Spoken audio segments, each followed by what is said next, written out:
À la une de l'actualité ce soir, Edi Komboibo répond à ses détracteurs. Le président du CDP dit qu'il ne démissionnera pas et pour le candidat du CDP à la présidentielle de 2020 au Burkina, c'est à la direction suprême du parti et à elle seule d'en décider de la conduite à tenir. Ils viennent d'animer un meeting cet après-midi à Manga dans le centre-sud. Réactions et commentaires à suivre dans ce journal.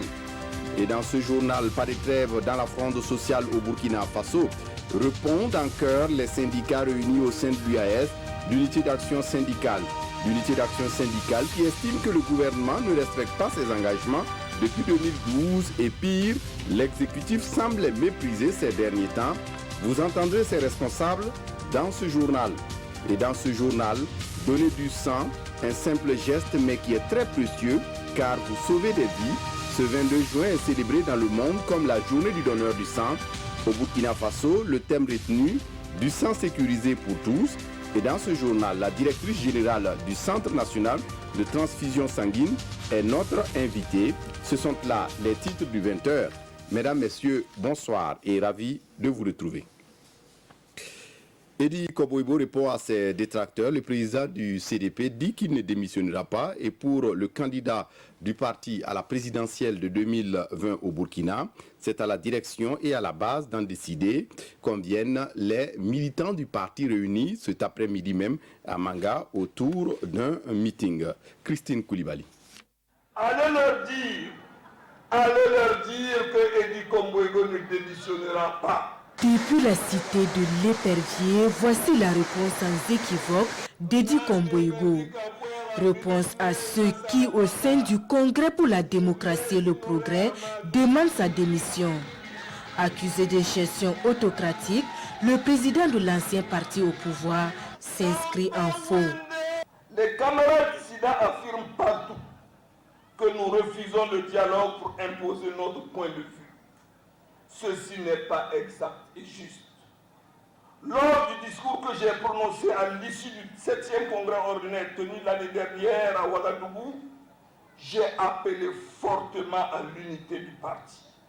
De par ma volonté, j'ai inscrit tous ceux qui ne m'ont pas voté dans le bureau exécutif national. Par la suite, je ne me suis pas privé de rencontrer individuellement ou par personne interposée un certain nombre de cadres qui contestaient mon leadership, bien qu'ayant été élu démocratiquement. Mais à chaque fois que ce soit moi ou mes émissaires, nous avons rencontré une opposition systématique de principe, plus que de raison. Le dialogue est-il possible quand la partie en face voudrait que les échanges s'en tiennent seulement son point de vue seul? Non. Non. Le dialogue, c'est lorsque l'on parle et on s'écoute. C'est lorsque l'on parle et on s'entend. C'est lorsque l'on parle et on se comprend. Pour lui, les dissensions internes pouvaient trouver des solutions à travers les instances dirigeantes, des instances auxquelles il s'en remet pour la désignation du candidat du parti à l'élection présidentielle de 2020. Une disposition claire des statuts énonce les conditions dans lesquelles s'effectue la désignation des candidats aux différents scrutins électoraux. Mais ceci étant dit, nul ne peut me dénier le droit d'être candidat à la candidature de notre parti à l'élection présidentielle, le moment venu. Pour Edi Komboibo, la barque CDP a certes tangué, mais elle ne coulera pas et jamais lui non plus ne lâchera la barre. Allez leur dire que j'ai pris l'engagement de ne déposer ce bâton de commandement du CDP que le jour où je trouverai le retour du fondateur de notre parti, le camarade Blaise Compaoré, dans des conditions honorables. Dans cette perspective et celle des élections de 2020, les différentes composantes des militants du CDP de Manga, bravant cette pluie battante, réaffirment leur soutien à la direction du parti. Elles se disent prêtes et en ordre de bataille pour la reconquête du pouvoir en 2020. Et puis le nouveau temps pour la démocratie poursuit son ancrage politique sur le terrain. La direction du parti vient de délivrer plus de 300 cartes à des militants nouvellement adhérents du parti. C'est dans l'arrondissement 6 de la ville de Ouagadougou où le parti vient de tenir également une assemblée générale pour accueillir ses nouveaux venus. Moussa Ouedraogo, Aruna Mare. C'est un rappel des troupes pour le NTD, le nouveau temps pour la démocratie. À l'unisson, militants et sympathisants acclament leur champion au quartier Pissi de Ouagadougou. Le NTD est en assemblée générale pour accueillir de nouveaux militants au sein du parti. Des militants dont le nombre est estimé à plus de 300 selon le parti. Vous aviez touché à la bonne porte. Vous êtes dans la meilleure position. C'est ici qu'il y aura nécessairement le développement du Burkina Faso. Ici au NTD, il n'y a pas de bagarre. Ici au NTD, nous ne nous bagarrons pas pour savoir qui va convoquer un congrès. Notre chef, notre président, c'est le président Roch-Marc Christian Kaboré. Un choix que les intervenants saluent à cette tribune. Pour les futures échéances électorales, le NTD, par la voix de son président, réaffirme son soutien au président Kaboré. Les nouveaux adhérents se disent prêts à traduire en actes concrets sur le terrain leur engagement pour le renouvellement de ce parti de la majorité présidentielle. Nous sommes contents du NTD. Ils nous ont bien accueillis et nous voulons vraiment les aider à travailler pour aller de l'avant. Nous voulons aussi dire à nos dévanciers que nous ne sommes pas venus prendre leur place. Après Pissi, le parti entend poursuivre son opération d'ancrage, baptisée la vague bleue. Le président du NTD exhorte par ailleurs l'ensemble des Burkinabés à plus de cohésion sociale pour venir à bout de l'extrémisme violent. Et puis le bureau politique national de l'Union pour le progrès et le changement s'est réuni ce 22 juin à Ouagadougou. Une rencontre à huis clos consacrée, selon le président du parti Zéphirin Diabré, aux échanges thématiques. Il s'exprime au micro de Salif Belem et de Maïmouna Traoré. Un parti est rythmé par des activités, des tendances, des évolutions. Et c'est l'occasion, quand on a un BPN comme cela, d'en parler pour faire un peu le point sur la vie du parti. D'autant plus que, comme vous le savez, nous sommes depuis le mois de février dans des tournées au niveau des 45 provinces et on aura l'occasion d'ailleurs de tirer les premiers enseignements. Mais aussi de donner des directives en matière de gestion des structures, en matière d'activité. On ne peut pas ne pas évoquer les échéances à venir, en l'occurrence 2020. Que nous mettons au cœur de nos échanges avec nos militants chaque fois que l'occasion nous est donnée de les rencontrer. Et c'est l'occasion pour nous, quand c'est ce thème qu'on aborde là, de faire une analyse d'ensemble de la situation nationale et d'en tirer un certain nombre de conclusions et d'enseignements.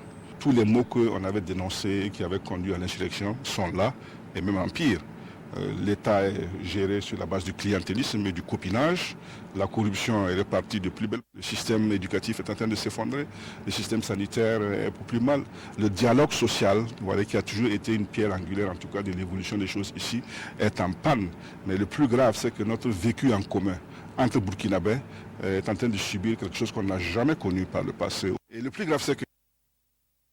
Puis, direction Kosiam, où le président du Faso vient de recevoir ce soir même un émissaire du président guinéen.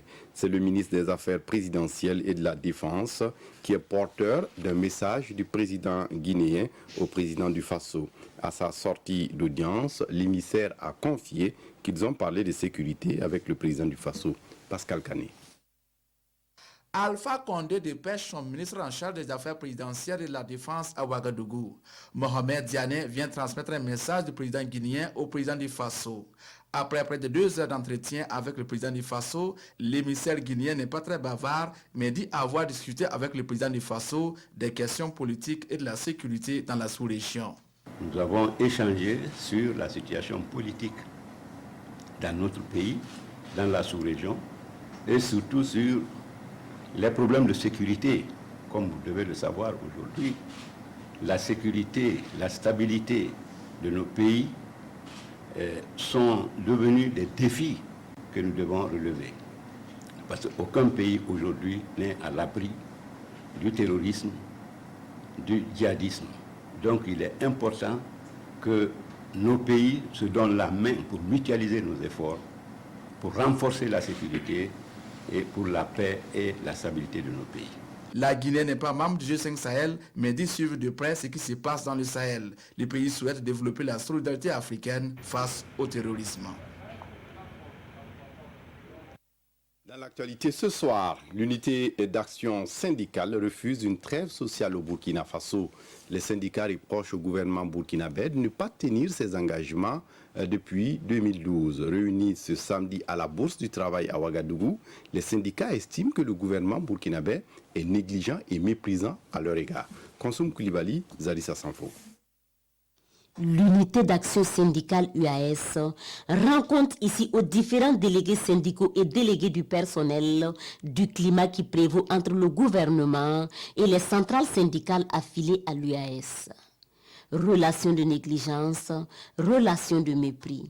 C'est ainsi que l'UAS considère son partenariat avec le gouvernement actuel. Ce sont des relations empreintes de mépris que nous avons constatées.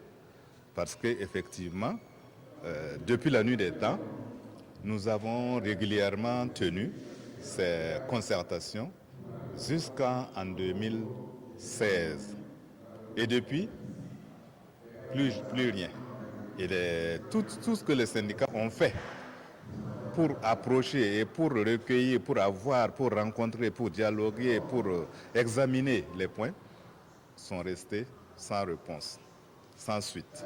Alors, vous comprenez avec nous que nos relations sont pour le moment, en tout cas, des relations de négligence. Et pour l'UAS, c'est au nom de ce mépris et de cette négligence qu'elle rejette la demande de trêve sociale formulée par le gouvernement et formalisée à travers une lettre par le Haut Conseil pour le dialogue social et l'unité nationale. Elle exige comme préalable à cette trêve sociale la mise en œuvre de tous les engagements pris, y compris ceux de 2012.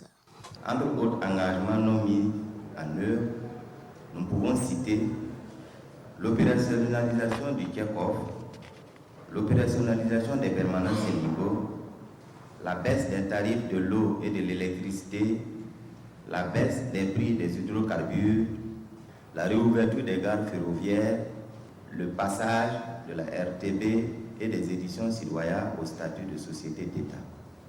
Au total, c'est la mise en œuvre d'une vingtaine d'engagements pris que l'UAS exige.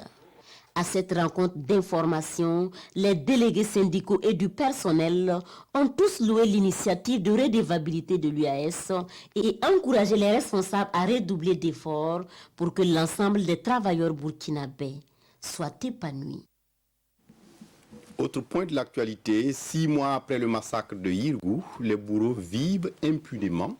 C'est le sentiment d'un collectif de femmes qui ne comprend pas, en outre, la lenteur de la justice à faire toute la lumière sur cette tuerie.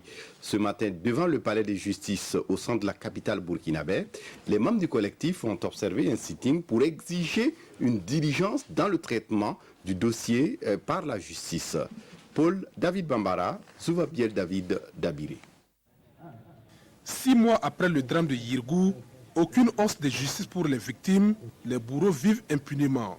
C'est le sentiment qui mobilise ces femmes devant le tribunal de grande instance de Ouagadougou ce matin.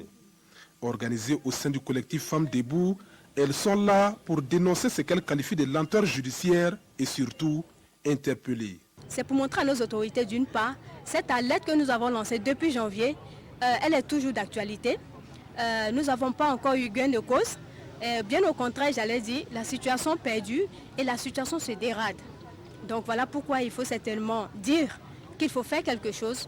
Et selon les organisateurs, au-delà des questions judiciaires, le drame de Yirgou aurait engendré une crise humanitaire. Dans les camps dressés pour les déplacés, les vivres seraient en manque aux grandes dames des veuves et des orphelins. Aujourd'hui, nous portons cette calebasse la renversée pour signifier d'une part le manque de nourriture. Aujourd'hui, les déplacés, les veuves, les orphelins manquent de nourriture, ils manquent d'eau. Ils sont en train de mourir en grand nombre, faute de soins aussi, mais surtout faute de nourriture. Donc ça, c'est le premier aspect. Le deuxième aspect, c'est-à-dire retourner la calebasse, représente pour nous aussi ce ras-le-bol. Ce ras-le-bol qu'il n'y ait pas d'avancée. Tous ici espèrent une implication plus soutenue des autorités politiques et judiciaires pour un traitement diligent du dossier Yirgou. Cela y va de la cohésion sociale, tonne en cœur le collectif Femmes Debout. Pour la cohésion sociale au Burkina Faso, les valeurs culturelles y contribuent formidablement. C'est la conviction du ministère des Arts et de la Culture qui a organisé à Bobo-Dioulasso ce 20 juin un panel sur le sujet. Il s'agissait d'inviter à la réflexion sur la paix et le vivre ensemble par les valeurs culturelles positives. Kadouro Menki, sur place à Bobo pour le compte-rendu. Autorités coutumières et religieuses, représentants d'associations et des universitaires, tous sollicités dans la croisade vulgarisatrice des bonnes valeurs au Burkina Faso. Ils sont invités à trouver les leviers d'une dynamique d'ensemble capable de placer les valeurs culturelles au centre de la résolution des questions de l'extrémisme violent. Il s'agit principalement de réinterroger notre culture qui contient de nombreuses valeurs, parmi lesquelles on peut citer la solidarité, comme nous l'avons indiqué, parmi lesquelles le respect même de la vie sacrée. À cette rencontre de Bobo-Dioulasso, chaque participant a reçu le document cadre du ministère en charge de la culture sur le rôle de la culture dans la prévention de l'extrémisme violent et la promotion de la cohésion sociale. C'est un document qui fait ressortir un certain nombre de recommandations, notamment, je dirais, par exemple, le recours à la parenté, à la plaisanterie. Il faut qu'on aille vers une institutionnalisation de ce mécanisme qui a été créé, qui a été sécrété par nos ancêtres, évidemment, pour prévenir un certain nombre de conflits. C'est de revoir les programmes de nos formations dans les établissements scolaires. Promotion des valeurs culturelles pour la paix et la cohésion sociale, c'est le thème de la présente rencontre. Une rencontre qui note l'engagement des différents acteurs à fédérer leurs efforts pour le raffermissement de la paix au Faso. Et puis le forum des éditeurs de presse publique d'Afrique de l'Ouest vient de s'achever à Ouagadougou. Les journalistes venus de la sous-région ont pu échanger sur le rôle des médias dans la lutte contre le terrorisme. À l'issue des travaux, des recommandations et la création d'espaces de sensibilisation, de formation des journalistes. Le forum recommande en outre de travailler à renouer la confiance entre les différents acteurs. Roger Cam, Frédéric Etienne Bassenga. Après 2 jours passés à éplucher le rôle des médias dans la lutte contre le terrorisme, le groupement des éditeurs de presse publique de l'Afrique de l'Ouest formule des recommandations. À l'endroit des médias, le GPAO recommande la création d'espaces de sensibilisation sur le vivre ensemble et la spécialisation des journalistes.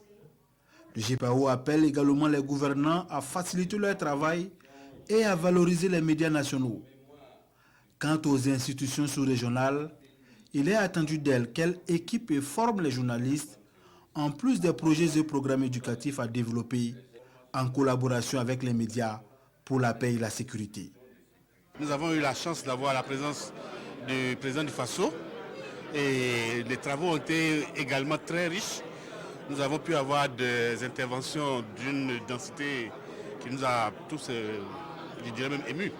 Et de la sorte des résolutions que nous allons nous employer à appliquer. Il s'agit de faire en sorte que les hommes de médias et les hommes qui travaillent dans la sécurité puissent coopérer, puissent collaborer pour que nous venions ensemble à bout de ce monstre qui est en train de tenter de détruire notre région. Une Afrique qui trouve elle-même ses solutions.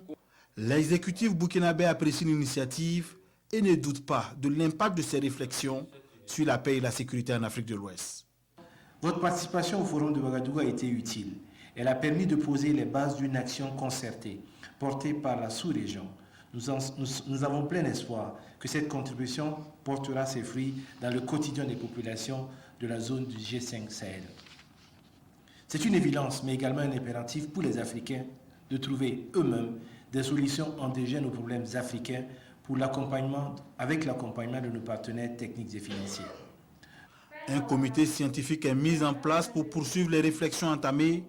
L'ambition est d'assister le G5 Sahel, l'UEMOA, la CEDEAO et de façon générale, toutes les organisations qui militent pour le renforcement de la démocratie et de la bonne gouvernance, la paix et la sécurité, les droits de l'homme et la liberté de presse.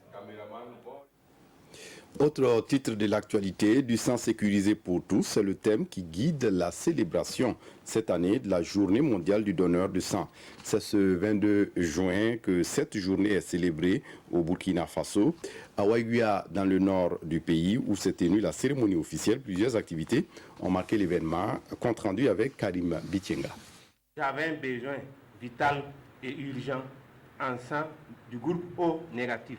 La famille a fait appel à 5 bonnes volontés. Après prélèvement et analyse, la famille a été informée qu'aucun des prélevés n'a un groupe sanguin qui correspond au mien. Découragement total. C'est un témoignage qui en dit long sur la nécessité de disponibiliser le sang dans les centres de santé au profit des patients. Ainsi donc, dans le cadre de la commémoration de la Journée mondiale du donneur de sang à Ouagadougou, le ministère de la Santé a ouvert ce dépôt préleveur distributeur de produits sanguins pour faciliter l'accès à du sang sécurisé. Ces coups de ciseaux matérialisent son inauguration officielle. Nous sommes dans la dynamique de don de sang. C'est pour que les patients puissent bénéficier des soins. C'est pour que nous puissions, au niveau de la santé, obtenir une réduction drastique de la mortalité liée au manque de sang. Et cette mortalité touche essentiellement les femmes et les enfants de moins de 5 ans. Le don de sang et l'accès universel à des transfusions de sang sécurisées en tant qu'élément pour atteindre la couverture sanitaire universelle, c'est le thème de cette journée célébrée en différé au Burkina Faso.